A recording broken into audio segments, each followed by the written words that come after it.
Taj ভিভান্তত the Assam Tribune গ্ৰুপৰ এক আলোচনা চক্ৰ ডায়লগ 24 অনুষ্ঠানটো উদ্বোধন কৰে ৰাজ্যৰ মুখ্যমন্ত্ৰী ডক্টৰ হিমন্ত বিশ্ব শৰ্মাই।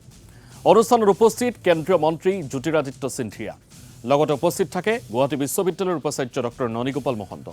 দিনজোৰা অনুষ্ঠানটোৰ বিভিন্ন আলোচনা চক্ৰত অংশ ল'ব বহুকেইগৰাকী বিশিষ্ট ব্যক্তিয়ে। এক আলোচনা চক্ৰত অংশ লয় কেন্দ্ৰীয় মন্ত্ৰী সৰ্বানন্দ সোণোৱালেও। অসমৰ ঔদ্যোগিক খণ্ডৰ উন্নয়ন সম্পৰ্কে মন্তব্য আগবঢ়ায় মুখ্যমন্ত্ৰী ডক্টৰ হিমন্ত বিশ্ব শৰ্মাই।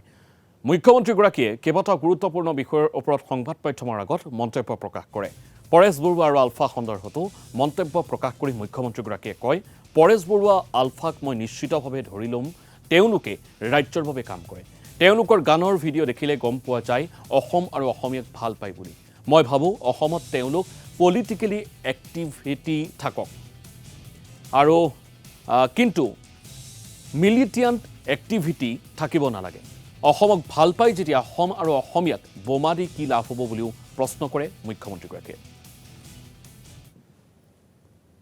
ট্ৰিবিউন গ্ৰুপে তেওঁলোকে এখন কনক্লেভ আয়োজিত কৰিছিলে।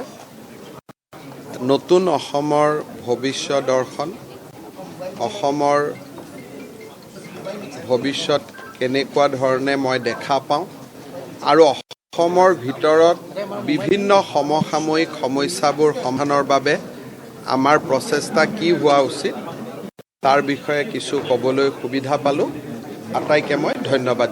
পৰেশ বৰুৱা আলফা মই নিশ্চিতভাৱে ধৰি ল'ম যে তেওঁলোকে অসমৰ ভালৰ কাৰণে চিন্তা কৰে। ৰাস্তা বেলেগ বেলেগ হ'ব পাৰে, কিন্তু তেওঁলোকৰ মনতো তেওঁলোকৰ গান ভিডিঅ' ৰেকৰ্ডিং দেখিলে আমি এইটোকে বুজি পাওঁ যে তেওঁলোকে অসম আৰু অসমীয়াক ভাল পায়। যদি মই অসম আৰু অসমীয়াকে ভাল পাওঁ, তেতিয়াহ'লে অসম আৰু অসমীয়াত বোম দি পেলাই কি লাভ হ'ব? যদি বোম দিব লাগে বাহিৰত দিম। যদি আৰ্মিৰ কনভয়তে এটেক কৰিব লাগে আমি বেলেগ জেগাত কৰিম। অসমত আমি কিয় কৰিম? অসমত যদি দিছপুৰত বোম দিওঁ, অসমত যদি যোৰহাটত বোম দিওঁ, এফেক্ট কাৰ হ'ব? অসম আৰু অসমীয়াৰ হ'ব।